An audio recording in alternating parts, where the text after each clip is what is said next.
Hindi biro ang bigat ng mga paratang na ibinulgar ng tinaguriang surprise witness na si Orly Regala Gutesa sa Senado.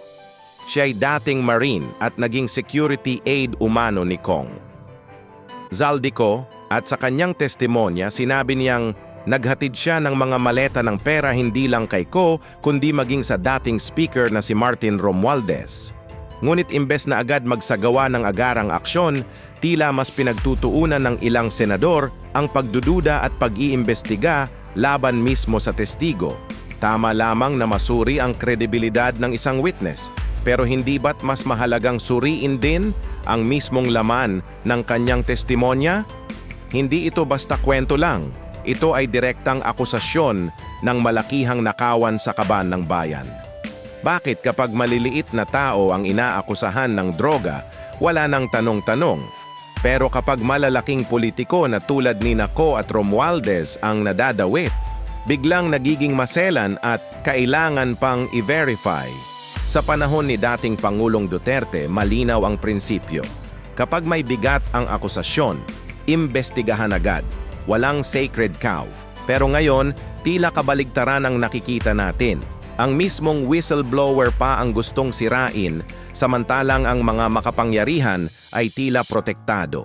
Kapansin-pansin din na binanggit ni Gutesa na hindi lang basta ordinaryong transaksyon ang kanyang nasaksihan. Maleta-maleta ng pera ang naililipat mula sa bahay ni Zaldico papunta sa bahay ni Romualdez.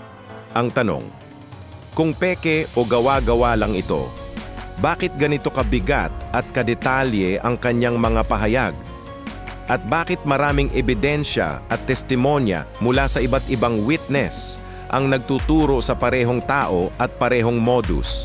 Kung tunay na interes ng Senado ang maglinis ng pangalan ng gobyerno, dapat ipatawag at ipailalim din sa masusing pagdinig sina Romualdez, Ko at iba pang nabanggit sa testimonya. Hindi sapat na sabihin na wala silang kinalaman. Ang bigat ng paratang ay hindi maaaring basta iwaksi.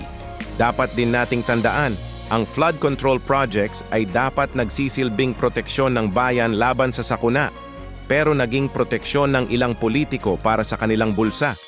Ang bilyon-bilyong dapat sanay nakatulong sa mga pamilya laban sa pagbaha, napunta raw sa bulsa ng iilang tao. Ito ang tunay na trahedya. Sa huli, hindi si Gutesa ang dapat tutukan, kundi ang mga pangalan at opisyal na paulit-ulit na lumalabas sa mga testimonya. Ang tanong ngayon, handa ba ang kasalukuyang administrasyon na ipakita na walang sinasanto? O pipiliin nilang protektahan ang kanilang sariling kaalyado at pinsan ng Pangulo?